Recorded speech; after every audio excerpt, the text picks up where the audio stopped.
Good morning, everyone, and welcome to Sustainability at Scale. What can we learn from companies getting it right? I'm Kate Brummy, CEO of Mass Challenge. We're a global nonprofit headquartered right here in Boston, Massachusetts, with 15 years of experience connecting high-impact, high-potential startups to the knowledge, networks, partners, and capitals they need to increase their likelihood of success and ultimately get to scale. We're super passionate about the role of technology and innovation in solving massive challenges. And perhaps nowhere is the need and the opportunity more pressing, more exciting, but more complex than the arena of sustainability. And yet, as we will explore today, technology, innovation, even the classic startup playbook we know and love so well are important ingredients, but may not be enough when we look at what it takes to get to scale. Novel capital stacks, reshaping markets, international cooperation, trust are just a few of the not so small factors that come into play alongside customer discovery, go-to-market, and raising capital. Today, I'm excited to be joined by an extraordinary group of experts representing multiple perspectives: operator, investor, executive, agriculture, built environment, pharmaceuticals, each to help us examine sustainability at scale. What can we learn from companies getting it right? So with that brief introduction, let me go ahead and introduce our panelists. First, let me welcome Liz Graham, former COO of Indigo, an agricultural technology company driving sustainability through both digital and biological products, mostly for farmers, and I should say a Mass Challenge board member. Welcome, Liz. Thanks. Ryan McPherson, who leads climate innovation and investment at Autodesk, working across the business and the foundation to advance the organization's sustainability priorities. Welcome, Ryan. And last but not least, Johanna Jobin, Global Head of Environmental and Sustainability at Takeda, where she leads an ambitious and industry-leading sustainability agenda, from products that address climate influence on health to reducing Takeda's environmental impact in every step of the product. Welcome. Thank you. All right, we have an amazing panel. We have an ambitious agenda for today and really just 45 minutes. So I want to get started now. But before I do, welcome our audience. Thank you all. We hope you find this conversation exciting, informative, provocative. And feel free to add Q&A as we go. And we will have time for Q&A at the end as well. So with that, I want to set the stage before we sort of get into the meat of discussion and just have each of you share a little bit about where you think we are in the sustainability at scale effort from your unique perspective. So Liz, let's start with you. Thanks, Kate. I'm very excited to be part of this discussion today. This is such a critical conversation for all of us to be having, and we really could use all of the solutions that we can bring to the table for this problem. At Indigo Ag, what we have seen in the market is that companies are looking for sustainability solutions to lower their carbon footprint that are both rigorous and durable. So a high degree of scientific integrity is important. Trust, auditability are critical. And for many companies, they're looking for solutions that both meet their needs and can work within their supply chain. So specifically within an agriculture-based supply chain, for us, scaling really requires three things. First, a solution has to create economic value and improve results for farmers. Yeah. They won't adopt and change their practices unless we can demonstrate that their yield will improve, soil health, that the economics of the investment that they're making makes sense. For companies, being able to expand to new geographies, crop types, practices, so they can cover more of their footprint is critical. And most importantly, they need clear, verified, reportable data that they can use for both their internal and external reporting. Fantastic. Liz, and I'm guessing this is a theme we'll come back to, that we may be drawn to this caused by the urgency of the mission, but the durability of the solution has to ultimately be tied to some sort of business model, business case. Super important. Ryan, let's go to you. Thanks, Kate. Yeah, great to be here. Great to be on a conversation with Johanna and Liz. And kudos to Mass Challenge for bringing everyone together and for the Boston Globe and bringing the Sustainability Week and this topic forward. through line of my personal career has been around the commercialization and scaling of these energy and climate technologies. And so certainly like a deep passion for this. And I think, of course, there's the moral imperative, but there's also the recognition that, these industrial revolution that we're going through right now is one of the greatest wealth creation and economic opportunities of our generation, right? And so in terms of like where we are in sustainability at scale, like I might put us at the fourth inning of a pretty long baseball game. Like we're on the journey. Liz, So you mentioned no, a little. no speed clock. This is a long, Yeah, long we baseball game. maybe we could probably speed things up a little bit. Maybe some new rules that need to get instituted. But yeah, like of course there's sustainability commitments coming from companies. There's some regulations coming forward, which I'm sure we'll talk about. And then there's just a tremendous influx of innovation and entrepreneurship that's leading to a lot of optimism around how do we create and capture value along this transition. So some ways to go, and I'm sure a lot more that we'll double click into as a part of this conversation. Fantastic. So great momentum that we can build from, but a ways to go. And then Johanna, bring us home sort of from your perspective. And we didn't go deep into the bios, but you've been in and around this arena supporting sustainability at large companies for your amazing extended career. So where do you think we are in this journey? Absolutely. And thank you, Kate, for having me, and welcome to all the panelists. Really excited for today. So great question. And so I have been in this in a while. And I think one of the most important things is to really frame the issue and the why we're doing what we're doing. So at least for me, working within life sciences and healthcare for almost 20 years, delivering sustainability at scale is urgent, but we are framing it as an urgent climate and health issue. Right. And so according to the World Health Organization, the healthcare sector is responsible for about 5% of the world's global greenhouse gas emissions. And much of that, those emissions are created in our products, but also across our value chain and even in patient care settings. So you really have to think about the role that your industry plays in all of this. And as we think about sustainability at scale, we need to think even more broadly than climate, with issues related to biodiversity, water, plastics, and these challenges can also come with issues related to even marginalized communities and those being disproportionately impacted by the issue. So what does it take? It's really about, I do believe data and digital and the power of data and digital will really help to shape the way that we work and finding solutions to decarbonize and better measuring those solutions for decarbonization. And then the whole idea on partnerships and collaborations, I'm sure we're of course going to get into that with Liz and Ryan, but it's partnerships up and down the value chain and across our industry. Already there are forums across healthcare that are working to find solutions in a very highly regulated industry. So without these collaborations, it's really going to be hard to move the needle. And then lastly, I feel like it's always about being an incubator and trying to pilot something. Sometimes in a corporation, it's always easier to ask for funding for a pilot and just to start small before you kind of move forward on an initiative. So looking forward to the conversation today. Yeah, fantastic. And I'm so glad, it's almost like you planned it, that you brought up also the point of sort of partnership and regulation. I think what we like to say here is that uncommon founders, where we focus, require uncommon partnerships to build uncommon solutions. And I think that's one of the opportunities, but also the great challenges in bringing these unnatural partners together to do something important and hard and great. All right, so this is fantastic. We've got the table set. We're 4 innings into a really, really important long-term opportunity, both from urgent need, from business opportunity. I think we've touched on some of the complexity. So when we were preparing for this conversation, we decided to sort of break out 3 aspects of scale, which I'll just lay out for the audience, and then we're gonna tackle them in a somewhat organized fashion, perhaps.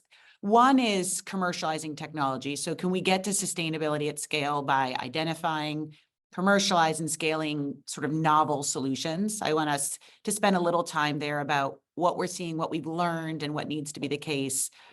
The second is reshaping business practices, and I think this is specifically where organizations like Takeda and Autodesk, how are you using your platforms to reshape the way business is done? And then the last is the influencing and forming policy. And I think across each of those, we're going to touch on some shared themes around trust, data, digital, that are worth coming together. And then I want to bring it home to Boston as well. And I think Massachusetts has an awesome history here of leadership and also an awesome ambition to be the global leader, I think, in climate tech solution under our governor and many others. So I'd love to get your thoughts just for those of us at home on sort of what the opportunity is.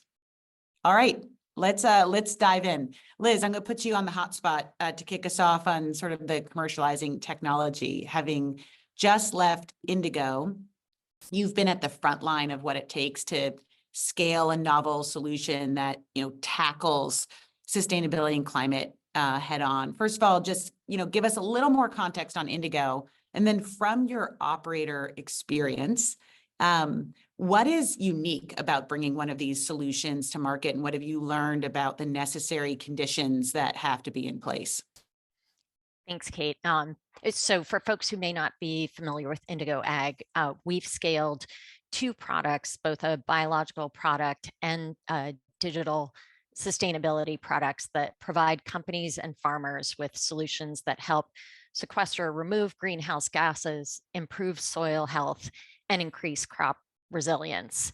As I think about it, and certainly within my experience, actually, Joanna touched on this a little bit, scalability is all about meeting the players in the market where they are. Some companies have full-fledged programs and they are looking for solutions to fulfill those commitments. Others are really just interested in piloting different options, see what fits within their budget, their corporate culture, their mission. For us in agriculture, we see a tremendous opportunity with farmers. Only about 5% of farmers are actively using regenerative practices, but a lot of them want to shift. They just lack the agronomic and technical know-how on how to make those changes. And that's where, to your point, we work with partners who can help them on that journey. And it's really someone that they trust, someone they're already relying on and is in that ecosystem to help make those changes. Indigo is the only company that's provided agricultural carbon credits at scale. We're now in our 4th year of generating carbon credits, and we've supplied over 300,000 carbon credits into the market in the first 3 years that we've issued them. And we also work on reducing supply chain emissions. So companies that are looking for greenhouse gas reductions within their scope 3 area, we've been providing that for more than 5 years to companies like AB InBev, Nestle, and Walmart. And to one of the earlier points about this is, a broad array. We've helped reduce more than 74 billion gallons worth of water usage in the time that we've been working with some of these partners, as well as 20,000 metric tons of CO2 equivalent greenhouse gas reduction. Farmers in our programs have earned more than $12 million for these sustainable practices. But to your point, this was not an overnight success. The Indigo's been in business for more than 10 years. It's been a journey, proving these products are, have sustained improvements. In the case of our biological products, are on par or better than some synthetic alternatives that are out there in the market. If you had 1 paycheck a year resting on your crop that you deliver to market, you would be cautious about making radical changes, and you want to adopt something in a pilot mode and then start to scale it. So for us, when we think about the keys to success and scaling, certainly learning from those early challenges. Anybody who's been in a startup knows you've got to sort of dust yourself up, pick yourself back up. You're never going to get it right out of the box. So we needed to find things that were easy to use. I remember the first year we did carbon credits, my team, we maybe had some small fraction of farmers say our software was easy to use. Now it's the vast majority. Yep. so we've been on a journey there. You have to make the value compelling to your customers to adopt new practices and technology. We've leaned into partnerships with some of the leading farmers around the US to help evangelize this, to help with policy education, strong partnerships we've already talked about. There has to be a shared interest in championing these practices. I'm sure, Ryan and Johanna will talk about kind of the impact across their supply chains. Scientific and policy thought leadership, I would say, we really punch above our weight in trying to influence the policy discussion globally. These are problems that need global solutions. Having a patchwork is not going to help us achieve the impact we need to. And then just constant innovation. We've partnered with a lot of different adjacent companies. We've acquired startups. There is so much opportunity to grow in this space. And I will hand you back the mic, but I think we could talk for hours on this one topic alone. Yeah, one is you, Indigo acquired TELUS, which is a MC alum. So we can give a shout out there. But I want to maybe call out one theme, and I don't know if it's a point of tension, and then invite the other panelists in. We had talked about sort of the need for scientific rigor, but also I think the strong business case. So I'm just curious, as you engage with your different stakeholders and your end customers, how do you sort of what do you lead with when, and how have you learned sort of what the key selling point is and how to get that right? And certainly, Ryan, I'll call you in a minute, because I know as an investor in your role, you see a lot of this more broadly. But Liz, I think you had mentioned the need for scientific rigor sort of early on, but also from a farmer perspective, maybe that's not the key selling point. I'm curious. Yeah, so for us, it really comes down to soil health with the farmers. They are the stewards of the soils. So for them, if they can continue to see the improvement in their soil, there's also hesitancy to give up a lot of their data. So we've made it very central to our data intensive collection that they keep their data, and many of the farmers that we've worked with have seen visible benefits after a couple of years. We've also used peer review science, third-party validation, and I think there've been there's been more awareness in the market of solutions that aren't rigorous and the implications for companies that have made those investments. So that certainly helped us in explaining why this extra effort and investment makes sense to be able to verify the practices and confirm that they are durable. One of the things I hear there, Kate, and if you don't mind, Liz, I think, it's like the scientific rigor in service to meeting your customers in the market where it is, which I kind of want to underscore of what I heard. I think, normalizing or like maybe rationalizing scale within the fact that you need to create and capture value for customers and meet the market where it is today before you have an opportunity to be able to scale. And it's important to sort of bring ourselves back to that. And that means products and services that are cheaper or better in terms of the way in which your customers define, value, and easier, right? So in the context of Autodesk, we think about that both in the physical solutions that are coming into this in energy and climate transition, as well as our role as an enabling technology company as a design and make platform on the digital solutions, which Johanna mentioned as well. And what we can do to help across those three factors, right? To make it cheaper, to make it better for their customers, to make it easier for adoption.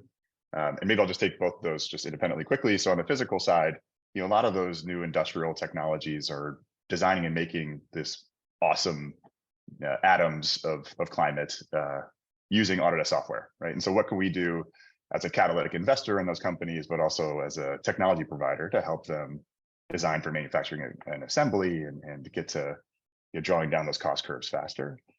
On the digital side, a lot of it is around awesome intelligence around embodied carbon and operational carbon and some of those other nature-based biodiversity metrics and health.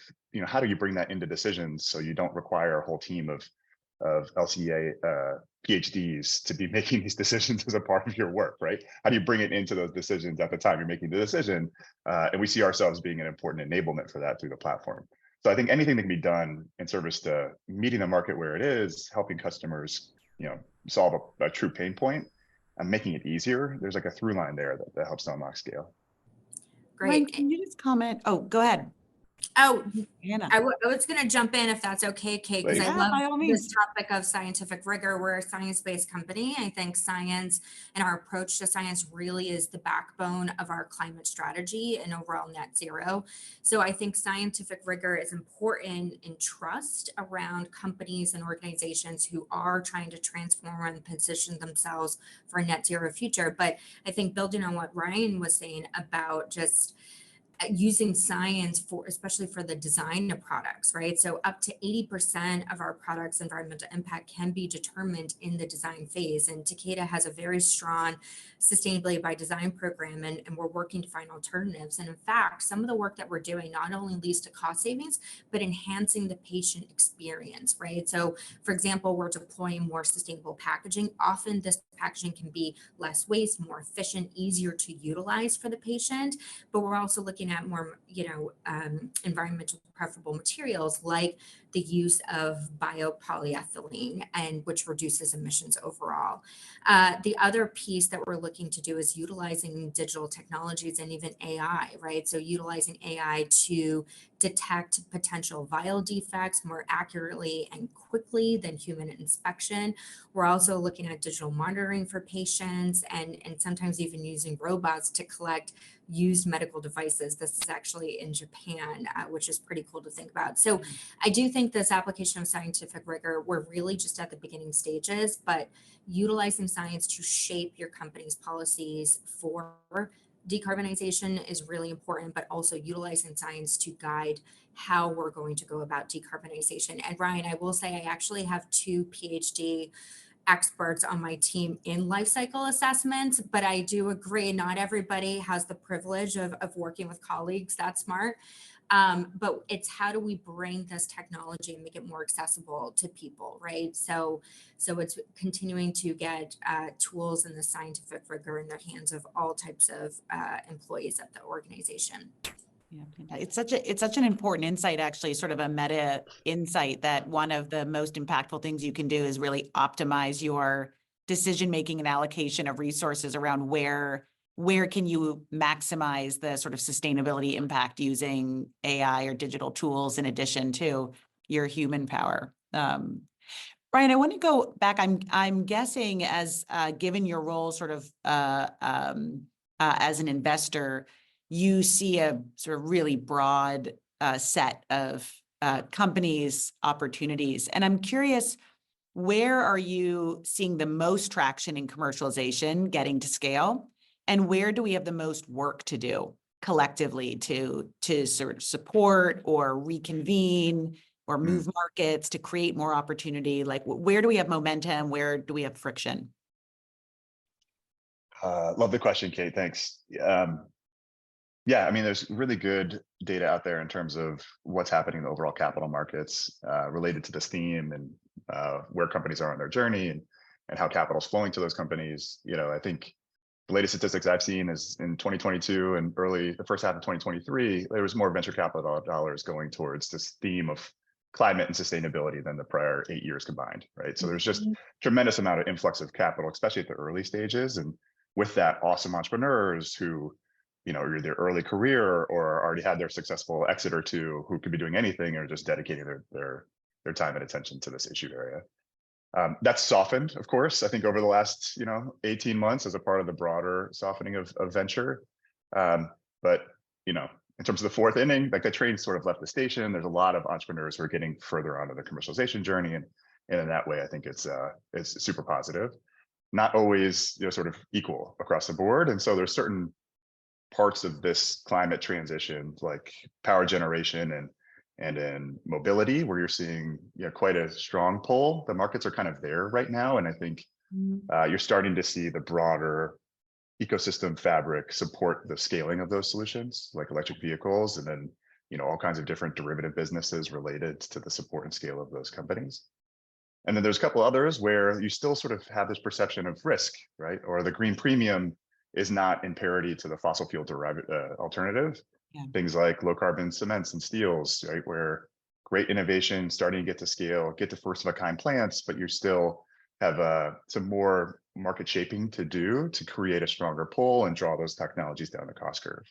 And so from like an investor lens, you're starting to see some pretty innovative structures come together around first of a kind plant financing and unlocking things beyond equity, right? Where if you think about just the clear deployment of solutions that are going to be required here, it's not going to be all venture capital dollars. It's not going to all be equity. It's going to be a ton of debt and credit and project finance and changing the perceptions of risk and reward from that asset class.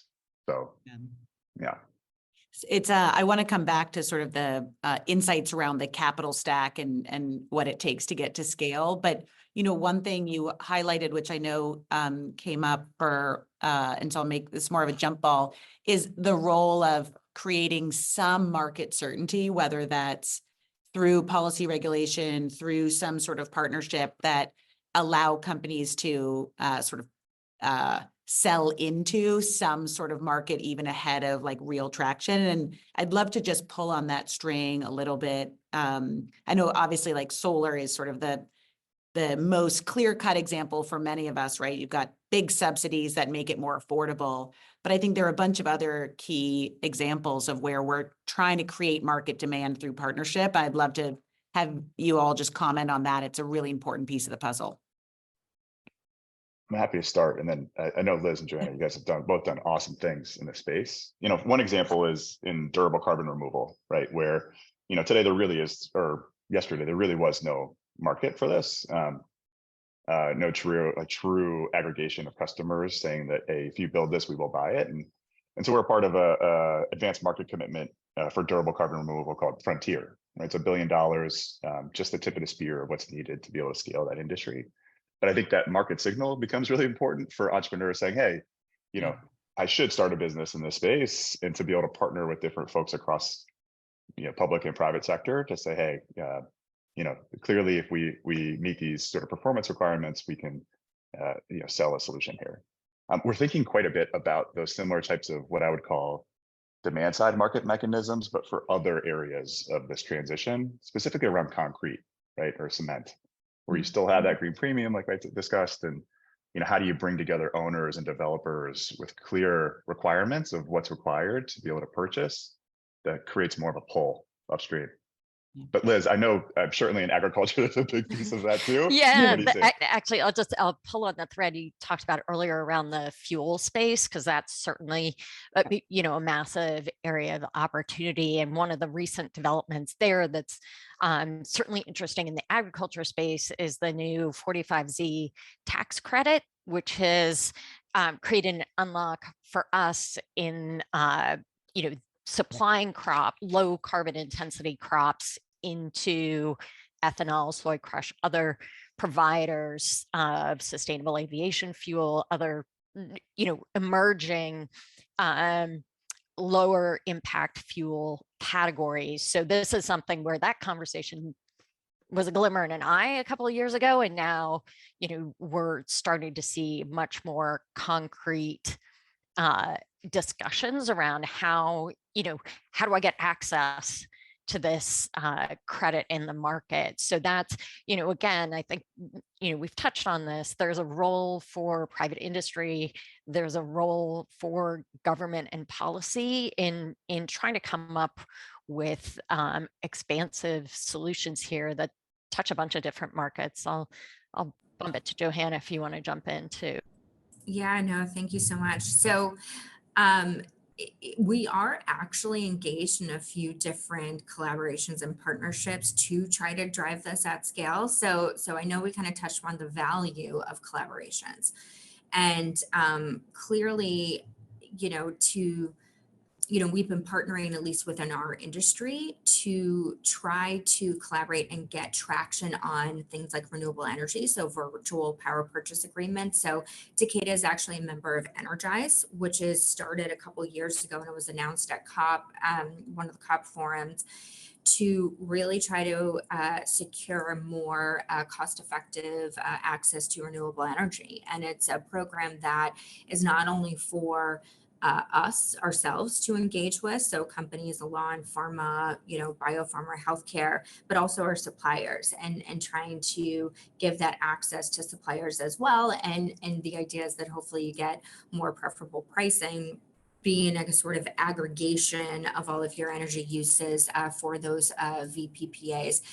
I think, and Liz, just building on you, we are a member of the Sustainable Aviation Fuel Program. So we are trying to support that. There's many companies that are as well, because we believe that those are extremely hard to abate emissions for all of us. And if we don't sort of try to buy into and join a coalition like that, won't kind of shift the market.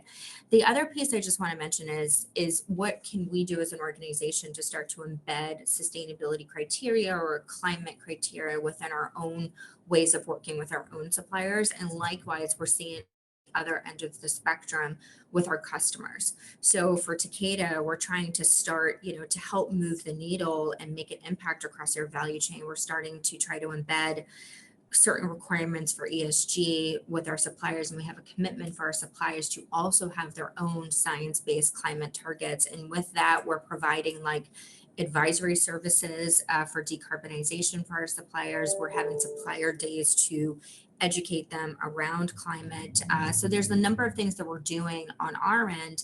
And likewise, we're seeing our own customers, for example, the UK NHS, which is a major employer in the UK and a major mover in the healthcare sector. They have even their own stringent requirements for suppliers to have net zero commitments. That is even like a license to even do business with them. So if you can imagine that and the influence and power that they have over our industry to help companies move the needle in that space as well. So we're kind of seeing opportunities for collaboration across our industry to help find these solutions. And I think it's also starting to embed key criteria in the ways of working with your suppliers and or customers.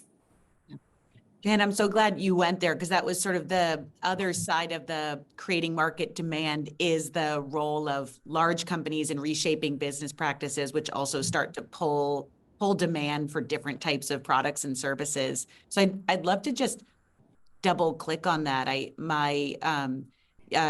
your role at Takeda, you both sort of help lead product development that has positive solutions around sustainability, internal, like sort of your captive supply chain, but then also this reshaping suppliers. Which of those is the hardest for you? And sort of which one do you think is the biggest nut to crack? Yeah, great question. I think the biggest nut to crack really is around the value chain and working with suppliers. So even though we are including this in the ways of working and engaging with our suppliers, it's not sort of a hard, we're absolutely not going to be working with you, right? We don't want to do that. And we do have a very strong supplier diversity program as well. So as we engage suppliers around inclusivity, we're also trying to drive things like climate and even nature solutions, like water and waste. Is not just about climate now, right? It's that nexus of climate, health, and nature. So I do think it's, how do you work with a small business to decarbonize and finding solutions? And so I even had a conversation with a key supplier yesterday that helps with our global distributions and logistics. We have a program that we're starting to convert our air freight to sea freight, and we're seeing tremendous value, not only on the carbon side, but of course from a cost savings and efficiency.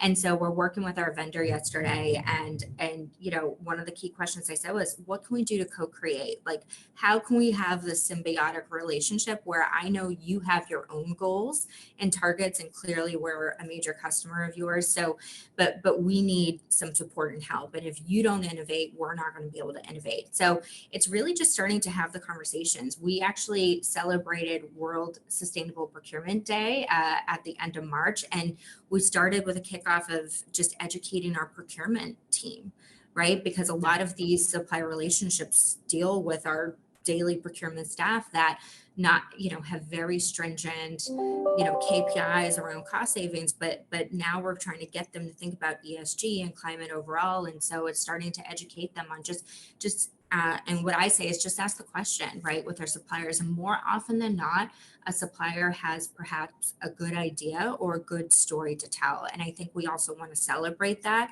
and recognize those efforts. And that's, I think, like the more that you also celebrate those wins or celebrate sometimes even the small efforts from a supplier, that is how you can build and eventually scale. Right. And so I think that's one of the powerful things that we can do as key leaders in our industry, is really starting to embed this in the way that we work with our suppliers. But it's not top down, you must do this. We at Takeda really look at it as a mutually beneficial relationship. Yeah, I saw a lot of nods when Johanna mentioned that third bucket was perhaps the hardest. Ryan, Liz, you want to jump in? We hear it mostly from our customers, right? And so our overall corporate impact strategy involves our own sustainable operations, and I think that's important for building trust and being able to have the right to support your customers in their sustainability journey. But on the sustainability journey piece, our customers are talking about the same thing there, Joanna, just a big challenge in being able to understand and have trust in the supply chain of which they are a part of. And one of the unique vantage points that we happen to have as a data platform company is the visibility across, from the material suppliers to the architects to the engineers to the construction managers to the building operators to the asset owners, right? They're sort of all customers in a way.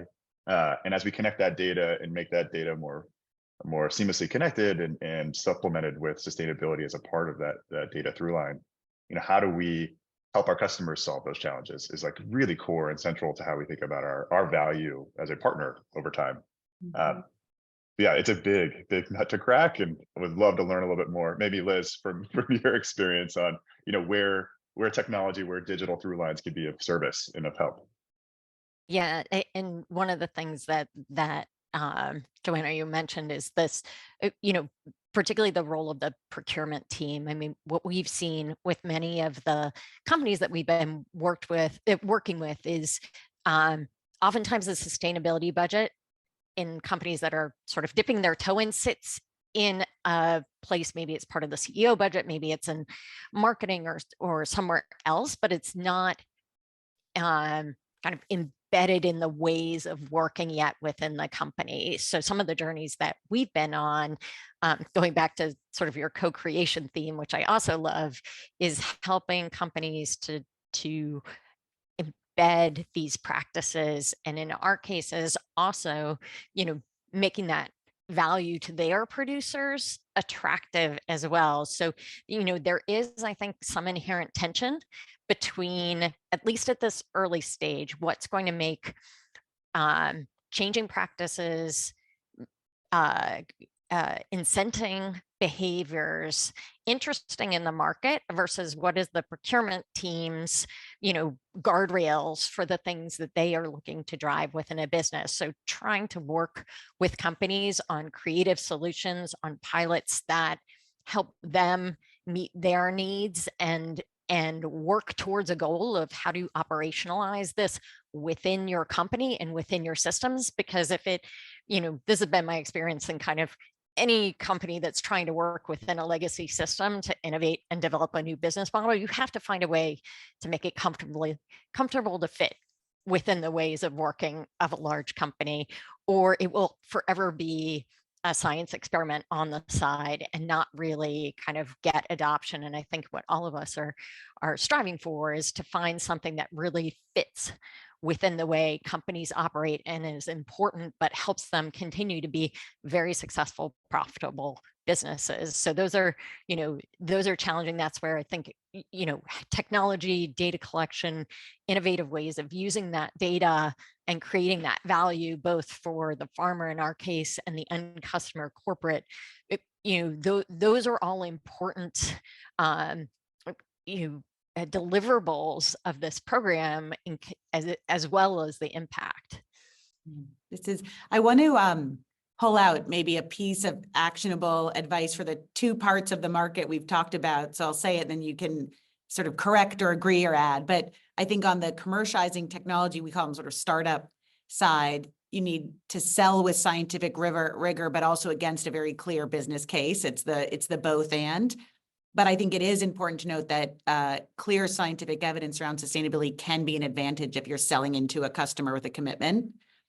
But then on the big company side, it's not enough to just have a sustainability commitment if it doesn't flow through to how decisions are made, unless there's like a side door for these companies to get started. And so for the big companies, you want to be working throughout your company to sort of embed these goals and objectives into their goals and objectives, maybe with a little money. What'd I miss? I'll just add on the demand side, or on the big company side, yes, and it's not only just yourself and your own value chain, but oftentimes your value chain is a part of your customers and your peers sort of set. And so, where you can collaborate together and build those coalitions or join in coalitions like Saba and others that were talked about. You can kind of amortize that cost, right? And create like a stronger pull that I think you go further faster than just as an individual. And I think that actually moves really nicely into the role of policy that we've talked about sort of broadly here, but I'd love to zoom in on it as perhaps the last key lever, which is just like, what is the role of policy in either creating an equal playing field so you don't end up with a, competitor prisoner dilemma, or reducing costs so that companies can take a first step? Like, where do you want policy to go next for each of your markets? Johanna, I'll call you in first. Yeah, I was going to say I'm happy to jump in. So I'll have to say I did a little research. According to ESG Book, there has been an increase in ESG regulation about 155% over the past decade, and more than 1,200 individual ESG policy interventions have been introduced globally. So it's been quite a whirlwind of tracking all of this ESG type of regulation around the world. And a lot of it has been centered around disclosures, right? So transparency in the world for mandatory disclosures is also helping to drive a lot of action, especially in the private sector. So fortunately, I was in Japan last week, where they have also listed, so for public companies in Japan are now required to disclose sustainably related information. And they're using the framework of TCFD, so the Task Force for Climate Financial Related Disclosures. So, and in Europe, we have CSRD. So there is this call for mandatory reporting that is mobilizing a lot of our work. But you also, with this, have to be very careful with your disclosures and your messaging. And so we're partnering not only with our global finance team, but legal team as well, to make sure that we're aligning accordingly. So we're seeing a lot of that pickup. I will say that in the US, this topic of ESG or climate can sometimes be contentious, but I think at the end of the day, the US public can really support key issues, right? Access to clean water, access to clean air, public health, even, parts of the US that may be more conservative in people's eyes are even making investments and progress on clean energy, right? So I think people, as long as you kind of break down the issues, you're going to see pockets of innovation and also key policies that are making it possible for companies to start moving the needle. I'm also proud that we're in the state of Massachusetts and that we're leading the way. Even in our backyard, we're housed in the city of Cambridge, and they even have zoning requirements now that are requiring large non-residential buildings to achieve net zero targets by 2035 and even beyond. So you're really starting to see even how local, not even just federal, state, but even like your local town where your company resides in, you definitely have to check what the local regulations are, especially if you're doing any new construction or buildings in the area. And I'll just say, kind of building on the local advocacy perspective. Takeda was fortunate to host Governor Healy and members of her cabinet just a few weeks ago with the Environmental League of Massachusetts, so ELM, which is like a key environmental advocacy organization. We're a member of their corporate council. And the whole discussion was around climate tech, right? And how Massachusetts can really serve as the leader in climate tech. And there's been so much innovation already underway. I mean, clearly Liz and Ryan are testimonies to that. And I think that the more that states can also sort of co-invest, right? So the idea, and Governor Healy just launched a new bill where with the Mass Economic Development, it's almost kind of trying to spur and catalyze the climate tech industry, much like the lessons learned that we had for biotech and life sciences a number of years ago. And look how much that's flourished in the state. So I have a lot of great hope and for the state of Massachusetts and where we're going. But definitely globally, we're seeing just a lot of uptake on all types of legislation, not just on reporting and disclosures, but even just the design of a building and how you're situated. Fantastic. I think we'll go to Q&A in just a couple of minutes, and we have a couple so invite our attendees to add their Q&A. But Ryan, Liz, other thoughts, I think bringing it home to the opportunity here in Massachusetts, we have the technology and innovation, we have the sort of policy and conviction from our public sector partners, we've got large company commitment. Sort of where do we go from here? What would you say to sort of our fellow Massachusetts folks in the audience? Yeah, Liz, go ahead. So I would say it was a complete surprise to me that Indigo Ag was a Boston-based company, because I'm thinking this is a agriculture company. What is it doing in Charlestown? But the truth is, we've all touched on this, is that there's so many avenues for innovation. The strength of biotech and academia and innovation in Massachusetts specifically just, gives it a lot of the energy and insight to be able to solve many of these problems. So, I think that I think Massachusetts and Governor Healy certainly doing this already. You should be taking a lead position. We've seen what other states like California have been able to do when they step in too. But I think that I will just say policy's been sort of a cut both ways for us, where it's also the lack of policy has become an excuse for inaction.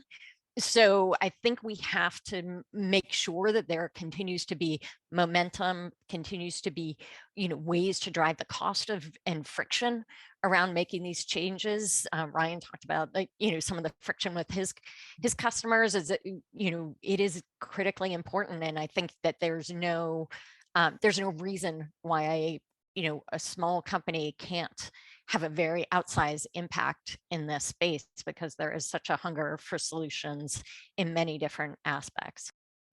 Well said. I think the light bulb's kind of gone on, right? Where, this is just a tremendous economic development opportunity.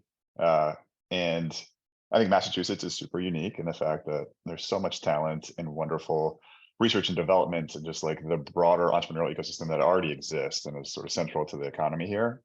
And increasingly, just the energy and climate transition being the next opportunity for ensuring leadership within the state, from a jobs and economic development lens. And I think, kudos to so many different folks who are sort of bridging the private and public sector there locally that are helping to create more of a fertile ground. I think the Mass Leads Act is a good example of that, right? To be able to bring the right sort of incentives to keep companies local.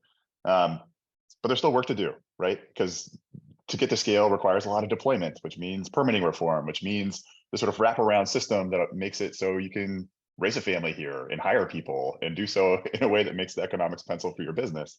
And I think what I'm heartened to see is just an open dialogue much more now between Governor Healy's administration, Mayor Wu's sort of administration and others on where entrepreneurs can be creating roots here and scaling their businesses to have the transformative impact that they want to have. So Fantastic. I think it's so important to bring it home too. These businesses are ultimately led by humans. And so we want to make this a great place to live. And that's sort of as much a part of the puzzle as well. We've got a bunch of questions in the Q&A. So let me read a couple off. Thank you all for these awesome questions. One from Ned, any suggestions from learning about volunteer part-time opportunities in the area? I recognize the breadth of the question, but places to learn and start would be great.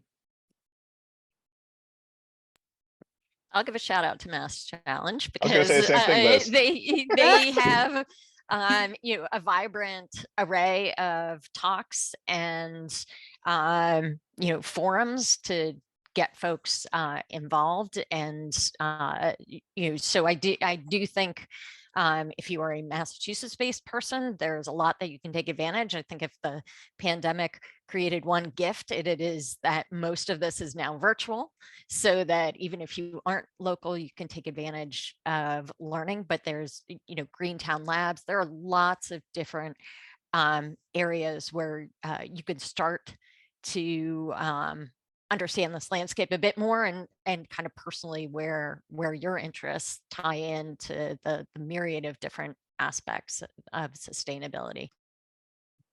Fantastic. Next question. Are you in your companies using a price of carbon in investment or business decisions today? I'm happy to jump in with that. And so, yes, we're using a price on carbon as we evaluate major CapEx solutions, right, for decarbonization. So as part of our traditional sort of business case for getting any sort of project approved, we have a way for measuring the carbon impact, and then also kind of taking a price on carbon and kind of looking at the overall kind of net present value and ROI on a key initiative. So we do look at it from that perspective. I do know some other companies that are using a price on carbon to even utilize that for buying carbon offsets and things like that. We have not yet gone there, but right now we're utilizing it more from investment decisions. Ryan, Liz? Right, go ahead. Short of it is yes, we do. It's pegged at $20 per ton that we evaluate what that looks like on an annual basis. Likely, we're going to need to increase that over time. And that capitalizes a carbon fund that we then use for our decarbonization projects, very similar to what Johanna mentioned, as well as how we participate in the voluntary carbon markets, and what we do from a renewable energy perspective, our virtual power purchase agreements and the like. So yeah, we use that as a mechanism to be able to take some climate action against our own sustainability public commitments.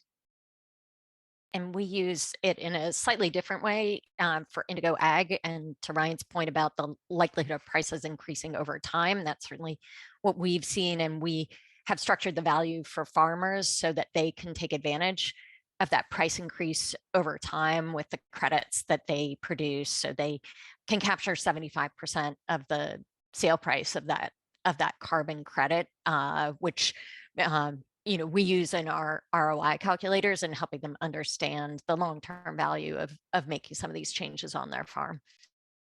And I'll just add, we do our footprint is relatively small at Mass Challenge, but we have been developing a calculator through our sustainable food program for early stage companies to help them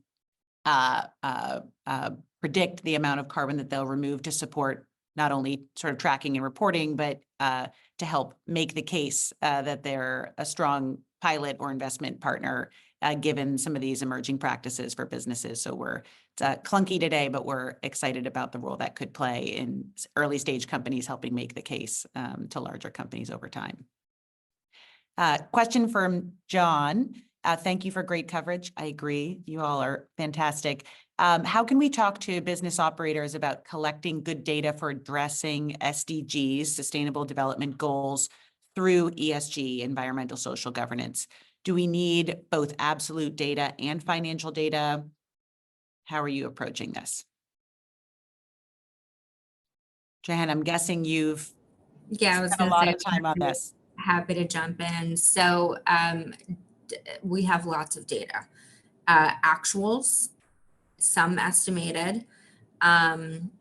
some of our scope 3 emissions, related to our value chain is based on spend data and some estimations, but we're moving to now, there's a whole trend to move towards activity-based emissions tracking, which will hopefully get a more accurate picture when it comes to scope 3 emissions. But listen, we track a lot of data at our sites and enterprise level. So your energy utility bills, your water bills, your waste, your hazardous waste, your non-hazardous waste. So we're tracking it all, especially from an environmental perspective. And yes, start tracking your financial data, especially as the move towards mandatory reporting and disclosures are happening. You will also need to start reporting your investment in key climate strategies and net zero emissions. So definitely start to try to develop a tracking mechanism for that.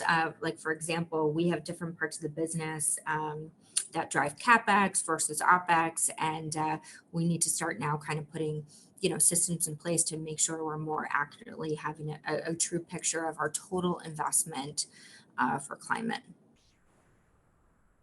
Any other final comments on data tracking, collection role? It's a big meeting. All right. Well, thank you all for joining me today. Thank you to the audience. Thank you to the Boston Globe for including this conversation in Sustainability Week.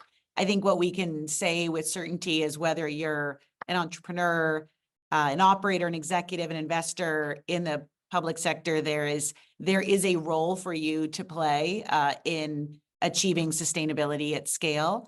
And I think what's exciting specifically and where we landed the conversation here is that is a definitive opportunity here at home in Massachusetts, not one that's sort of only good for the world, but it sounds like will be a really important driver of our economic competitiveness. So I hope you all enjoyed the conversation, leaves you inspired, ready for action.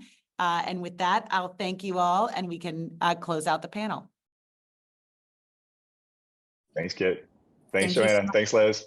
Thank Thanks you. so much. Great conversation. Appreciated it.